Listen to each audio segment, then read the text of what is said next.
Hello, I'm Ron. I'm going to turn a pin for one of my good friends, Wendy, and she's giving it to a girl who is like 18 years old, and I don't know who you are, but I thought I'd show you the process of actually turning the pin we're going to turn for you. Hopefully you're going to really like it.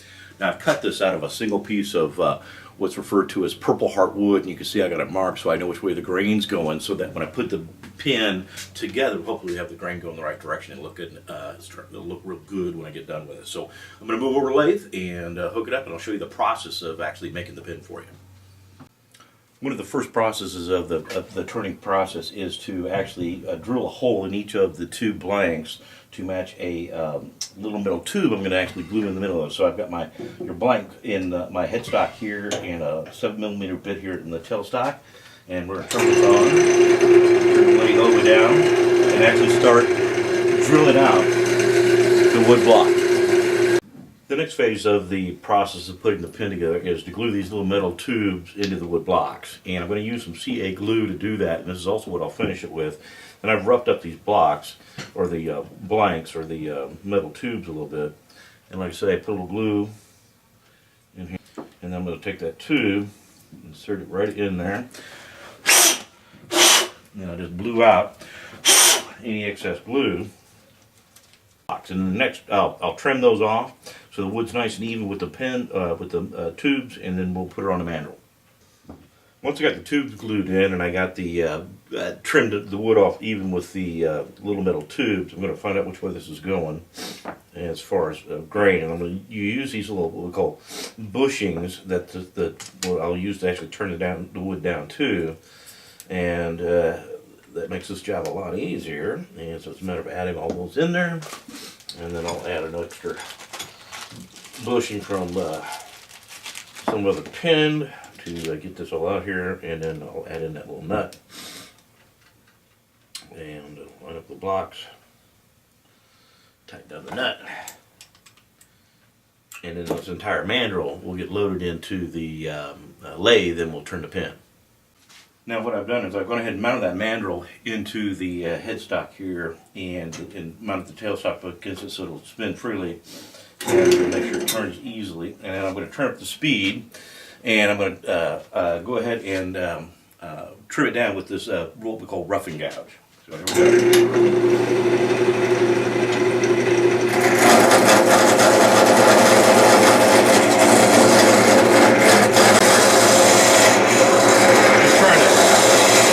That block round.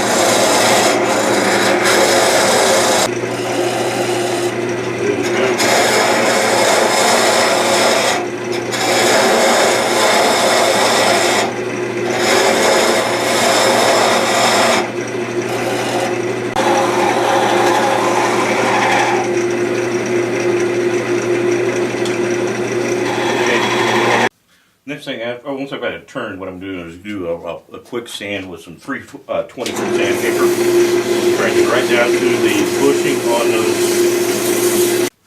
This here is a paste, a filler basically you can go out and buy, and you can get all kinds of different dyes, and this happens to be a red mahogany type dye mix, and it will darken up this stain quite a bit. And it looks like it's going to turn purple here, but I'm going to keep adding it until it gets really a deep color, because I want the grain of your wood to be very dark compared to the rest of the wood. And you know, it's getting a little more purple there, so let's add a little more so it's not as purple as the pin. And what I'm going to do is I'm going to add this to a cloth, and we are going to then rub it into the pin, and the friction of turning it on the pin will actually set it. And I can then continue to finish the pin. Here we're just running one more rub of this finish into the wood, and like I said, the friction from the towel will actually set that in the wood blank, and will cover up all the little imperfections in the grain. Okay, the next part is we're going to apply that CA glue to the pin, and I got some thin here.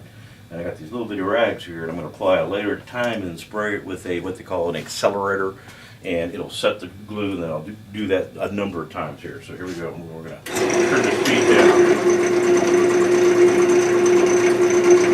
Drop. Done.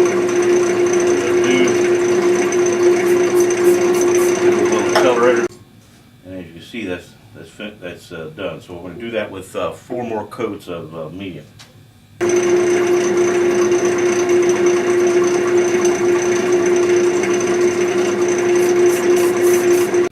The next thing I'm going to do is take some paraffin wax here and dip it on a little piece of towel. And then I'm going to do this old school wise. A lot of guys have those little sponges and things for sanding real smooth. I'm going to use some old style pumice here, medium grade here, and then I'm going to actually take that paste and actually rub it right into the finish and make it nice and smooth. And that will finish out or smooth out that finish, which I can feel a little bit of bump in there right there. So I will rub that out until we get that completely out, and usually it'll take about a 10 count here on each of the buffings or polishings, and I'm going to actually polish it 4 times. I'm going to use this at first, a medium buff, then a fine, and then I'm going to use what they call rotter stone. Okay, this is the third polish I'm going to do, which is going to be rotter stone, and I'm going to do this actually twice now. And this is like a black stone. That fine that I did was actually a white powder as well. And you'll find that this will really make the blend shine. As you can see, it's really starting to get pretty shiny, and I've actually did that twice with the rotter stone. And now what I'm going to do is take some wax and actually build up several coats of wax on the pin as well to give it a kind of a protective finish. You do that just by doing that right there. Wax going there, going there, and then just buff that off.